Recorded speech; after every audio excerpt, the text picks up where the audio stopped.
The Galactic Council had always dismissed humanity as a cosmic joke. Compared to the mighty Xalarians, the war-hardened Gortax, or the technologically superior Varelians, humans were fragile, weak, and primitive. They had no natural armor like the Brackens, no telepathic abilities like the Sindari, no regenerative abilities like the Drelvins. When humanity first made contact with the wider galactic community, they were met with laughter. Ah, a new species. Supreme Chancellor Vortal of the Galactic Council had announced with amusement. A weak, hairless race that can barely survive on its own world.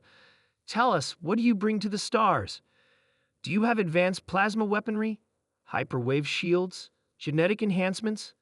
The human ambassador, Alan Rains, had simply smiled. No, but we have something better. The council had laughed even harder. And what could that possibly be? Rain's answer was simple: war. Laughter echoed through the chambers. War? That was ridiculous. Every major species in the galaxy had fought wars for centuries. The Xalarians had conquered entire star systems before humans even left their home planet. The Brackens had waged battles that lasted generations. What could a species like humanity, who had only recently discovered faster-than-light travel, possibly know about war that others did not? The council members moved on to more important matters, dismissing humanity as insignificant. They would regret that mistake. 2. The arrogance of the Xalarian Empire. For decades, humanity remained a minor presence in the galaxy, tolerated but not respected. Trade agreements were signed, diplomatic missions were exchanged, but humans were always treated as the underdogs. Then the Xalarian Empire came. The Xalarians were the most powerful military force in the known galaxy. A warrior race with bioengineered bodies, advanced warships, and an empire that spanned hundreds of worlds. They viewed war as an art form, a divine practice that proved one's worth. When they looked at humanity, they saw nothing but an easy conquest. Supreme Warlord Xyros made his declaration: the humans will surrender their worlds, or we shall take them by force.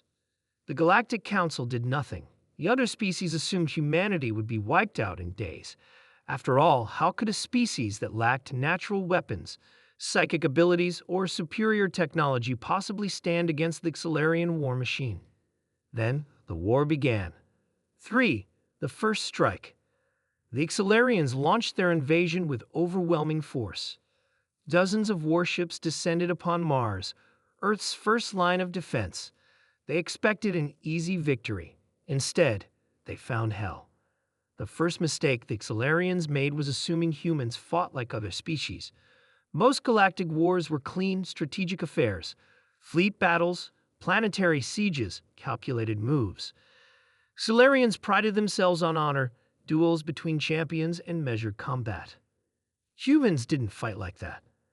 They ambushed, they deceived, they sacrificed, and most of all, they endured. The first wave of Xalarian forces landed on Mars, expecting to crush human resistance in hours.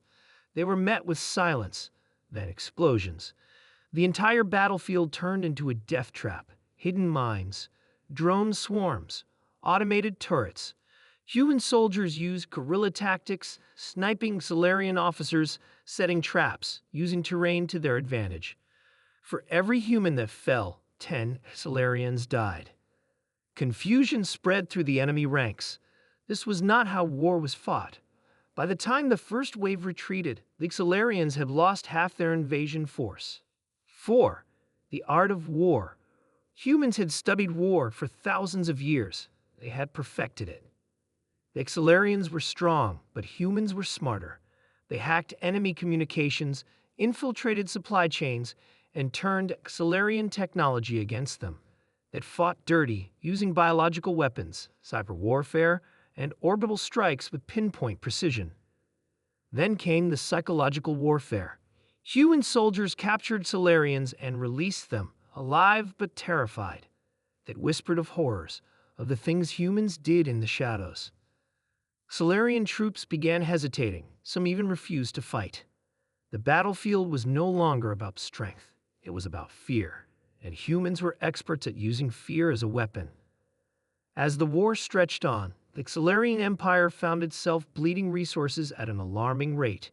Every planet they occupied became a nightmare of insurgency. Every battle cost them more than they could afford to lose. Then came humanity's final move. 5. The fall of Zyros. The war had lasted only 3 months. In that time, humanity pushed the Xalarians back. For the first time in history, the great empire was losing.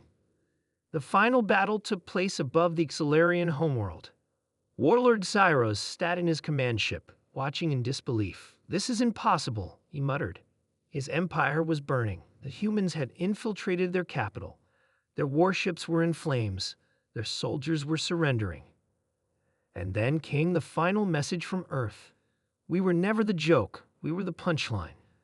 The transmission ended, but the message lingered. On the ground, Xalarian soldiers threw down their weapons. They had lost the will to fight.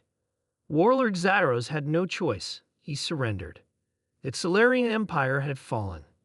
6. Humanity ascends. After the war, the Galactic Council was forced to acknowledge the truth. Humans were not weak. They were survivors. They were warriors. And when pushed, they were the most terrifying species in the galaxy. No longer were they dismissed as insignificant. No longer were they mocked. Instead, they were feared, respected. And from that moment on, no one ever dared laugh at humanity again.